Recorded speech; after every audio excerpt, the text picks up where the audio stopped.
സുഗമോ ദേവി സീരിയലിൻ്റെ ഏറ്റവും പുതിയ പ്രൊമോ റിവ്യൂയിലേക്ക് എല്ലാ കൂട്ടുകാർക്കും സ്വാഗതം. ഋഷിയെ കാണാനില്ലെന്ന പരാതി കൊടുക്കാൻ പോയ അരുന്ധതി നന്ദനോടൊപ്പം വരുന്ന കെവിനെ അന്ന് തന്നെ കണ്ടിരുന്നു. അങ്ങനെ കട്ട സപ്പോർട്ടായിട്ട് നന്ദൻ്റെ കൂടെ നിൽക്കുന്ന കെവിനെ കണ്ട് ഉറ്റ സുഹൃത്തായിരിക്കും എന്ന് കരുതിയിരുന്ന അരുന്ധതിയെ ഞെട്ടിച്ചുകൊണ്ട് നമ്മുടെ ഋഷിയെ കാണാനായിട്ട് കെവിനാണെങ്കിൽ അരുന്ധതിയുടെ വീട്ടിലേക്ക് വരുന്നുണ്ട്. ബെല്ലടിച്ച് ഡോറ് തുറക്കുമ്പോഴത്തേക്കും അരുന്ധതി കാണുന്നത് മുറ്റത്ത് നിൽക്കുന്ന നമ്മുടെ കെവിനെയാണ്. അപ്പോൾ എന്താ ആരാണെന്നൊക്കെ തിരക്കുമ്പോഴത്തേക്കും, മേഡത്തിന് എന്നെ ഓർമ്മയില്ലേ, അന്ന് നമ്മൾ സ്റ്റേഷനിൽ വെച്ച് കണ്ടത് മറന്നുപോയോ? ഞാൻ നന്ദൻ്റെ കൂട്ടുകാരൻ കെവിനാ.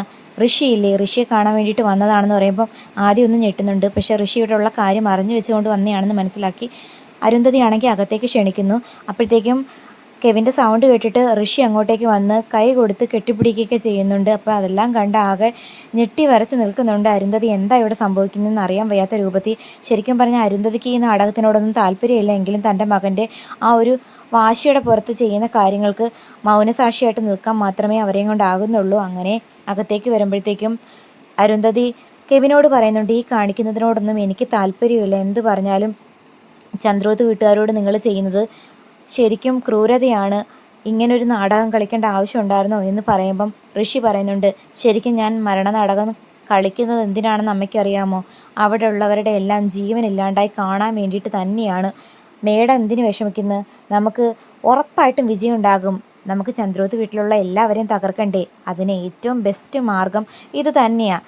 ഋഷിയെ ദ്രോഹിച്ച ആരും സമാധാനത്തോടെ ജീവിക്കാൻ പാടില്ല. അപ്പോൾ അരുന്ധതി പറയുന്നു, ഇയാൾ നന്ദൻ്റെ ഉറ്റ സുഹൃത്താന്നല്ലേ പറഞ്ഞത്, പിന്നെ എങ്ങനെ നന്ദനോട് ഇത്രയും ക്രൂരനായിട്ട് പെരുമാറാൻ പറ്റും?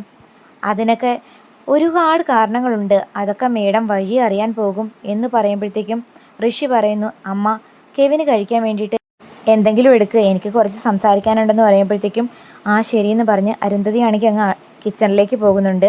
ശരിക്കും പറഞ്ഞാൽ അമ്മ കൂടെ നിന്ന് സംസാരിച്ച് കഴിഞ്ഞാൽ എന്തെങ്കിലുമൊക്കെ പറയുമെന്ന് അറിയാവുന്നത് കൊണ്ട് തന്നെയാണ് ഋഷി ഒഴിവാക്കിയത്. അപ്പം കെവിൻ പറയുന്നു, എന്താടാ നിൻ്റെ അമ്മയ്ക്ക് ചന്ദ്രോത്ത് വീട്ടുകാരോട് പെട്ടെന്നൊരു സോഫ്റ്റ് കോർണർ? ഇപ്പം പഴയ വിരോധമൊക്കെ മറന്നതുപോലെ ഉണ്ടല്ലോ. നീ ഇങ്ങനെയൊക്കെ കാണിക്കുന്നതിനോട് അമ്മയ്ക്കൊട്ടും താല്പര്യമില്ലേ?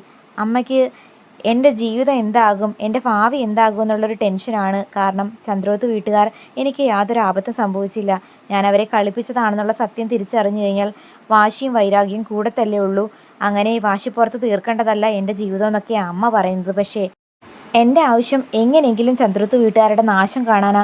അതിനുവേണ്ടി എൻ്റെ ജീവിതവും ഭാവിയൊക്കെ ത്യജിക്കാൻ ഞാൻ തയ്യാറാണ് എന്നൊക്കെ പറഞ്ഞു നിൽക്കുന്ന അതേ സമയം നമ്മുടെ രാധികയും മാധവനും ചന്ദ്രോത്ത് വീട്ടിലേക്ക് വരുന്നുണ്ട്. കാരണം സോഷ്യൽ മീഡിയയിൽ കണ്ട വാർത്തകളൊന്നും കണ്ട് വിശ്വസിക്കാൻ പറ്റില്ലെങ്കിലും ഇസബല്ലയുടെ അമിതമായിട്ടുള്ള സ്വാതന്ത്ര്യം ഷാരിയയ്ക്ക് അത്രയ്ക്ക് പന്തിയായിട്ട് തോന്നുന്നില്ല. അവളത് രാധികയും മാധവനെയും അതുപോലെ തന്നെ ചേച്ചിയും വിളിച്ച് അറിയിക്കുന്നുണ്ടായിരുന്നു. അതിൻ്റെയൊക്കെ പുറത്ത് അതിനെപ്പറ്റി ചോദ്യം ചെയ്യാൻ തന്നെയാണ് വരുന്നത്. എന്നാൽ ശാരികയും വന്ന് അവൾക്ക് നേരിട്ട് നന്ദേട്ടനോട് പലതും ചോദിക്കാനുണ്ടെന്ന് പറയുമ്പം മുതിർന്നവരിയ്ക്കുമ്പം മോള് വരണ്ട, ഞങ്ങൾ പോയി എല്ലാം ചോദിച്ചോളാം എന്ന് പറഞ്ഞ് രാധികയാണെങ്കിൽ ചന്ദ്രോത്ത് വീട്ടിലേക്ക് വരുമ്പോഴത്തേക്കും ഡോറ് തുറക്കുന്നത് പ്രഭാവതിയാണ്. അപ്പോൾ പ്രഭാവതി പറയുന്നു, എന്താ ഒരു മുന്നറിയിപ്പില്ലാതെ കയറി വാ, നന്ദനും ദേവിക മോളും ഇവിടെ ഇല്ലേന്ന് ചോദിക്കുമ്പം ഉണ്ട്, അവരിതുവരെ എണീറ്റില്ല. മേല ദേവികയ്ക്ക് എന്തോ ഒരു അർജൻറ്റ് പ്രോഗ്രാം ഉണ്ടെന്ന് പറയുന്നത് കേട്ടു, അതിന് റെഡിയാവാൻ പോയിരിക്കുക എന്ന് പറയുമ്പോഴത്തേക്കും വിളിക്കാം എന്ന് പറഞ്ഞ് പ്രഭാവതി പോകാൻ ഒരുങ്ങുമ്പോഴത്തേക്കും വേണ്ട, ഞാൻ പോയി വിളിച്ചിട്ട് വരാമെന്ന് പറഞ്ഞ് രാധികയാണെങ്കിൽ മേലേക്ക് പോകുന്നു. എന്നാൽ മാധവനാണെങ്കിൽ താഴെ തന്നെ ഇരിക്കുന്നുണ്ടായിരുന്നു.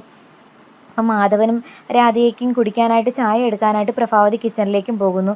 അങ്ങനെ കയറി വന്ന് രാധിക കാണുന്നത് നന്ദനും ദേവികയും പൊരിഞ്ഞ വഴക്ക് കൂടി നിൽക്കുന്നതാണ്. അപ്പം ദേവികയാണെങ്കിൽ തന്നോട് കാണിക്കുന്ന ഈ ഒരു അകൽച്ച ഭയങ്കരമായിട്ട് ഫീൽ ചെയ്യുന്നുണ്ട്. അതായത് ഇസബല്ല വരുമ്പം താൻ വരാതെ നിൽക്കണമെന്നും ഇസബല്ല ബെഡ്റൂമിൽ കയറി നന്ദനോട് ഓവർ സ്വാതന്ത്ര്യം കാണിക്കുന്നതിൻ്റെ പൊരുളൊക്കെ എന്താണെന്ന് എനിക്ക് വ്യക്തമായിട്ട് മനസ്സിലാകുന്നു എന്നൊക്കെ പറയുമ്പം നന്ദൻ പറയുന്നുണ്ട്, ദേ ചുമ്മാ അനാവശ്യമൊന്നും പറയരുത്. അനാവശ്യം പറഞ്ഞാൽ എന്താ കുഴപ്പം? കാണിക്കുന്നത് എന്തും കാണിക്കാമല്ലേ? ശരിക്കും ഇപ്പോൾ അങ്ങനല്ലേ നടക്കുന്നത്?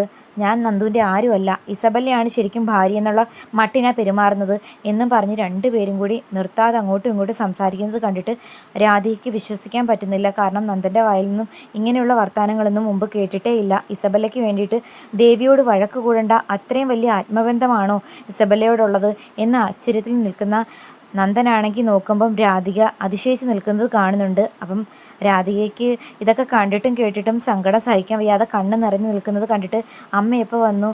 ഞാൻ കുറച്ച് നേരമായി മോളെ വന്നിട്ട്. എന്താ നിങ്ങൾ തമ്മിലുള്ള പ്രശ്നം? എന്താ മോളെ, ഇസബല്ലയാണോ കാരണമെന്ന് ചോദിക്കുമ്പോൾ ഒന്നുമില്ലമ്മ, അത് ഇവളുടെ ചുമ്മാ ഒരു സംശയരോഗം. സംശയരോഗമൊന്നുമല്ല അമ്മ. കുറച്ച് ദിവസമായിട്ട് എൻ്റെ മനസ്സിൽ ഞാൻ അടക്കി വെച്ചിരിക്കുന്ന ഒരു പ്രയാസമാണ് ഞാൻ നന്ദുവിനോട് ചോദിക്കുന്നത്. എന്നേക്കായും നന്ദനിപ്പം ഇസബലയുടെ വാക്കും ഇസബലയുടെ പ്രസൻസുമാണ് കൂടുതൽ ഹാപ്പി ആക്കുന്നത്. എന്നെ അവോയ്ഡ് ചെയ്യുന്നത് പോലെയൊക്കെ എനിക്ക് ഫീൽ ചെയ്യുന്നു എന്നൊക്കെ പറഞ്ഞ് ദേവി കരയുന്നത് കണ്ടിട്ട് ആകെ ഷോക്കായി നിൽക്കുന്ന നന്ദനെയും കാണിച്ചുകൊണ്ടാണ് എന്തായാലും എപ്പിസോഡ് അവസാനിക്കുന്നത്. എന്താകുമെന്ന് കാത്തിരുന്ന് കാണാം. എന്തായാലും രാധിക പറഞ്ഞാലൊന്നും നന്ദൻ അങ്ങനെ കേൾക്കാനും അനുസരിക്കാനൊന്നും പോകുന്നില്ല. പക്ഷേ ഋഷി ജീവനോടെ ഉണ്ട്.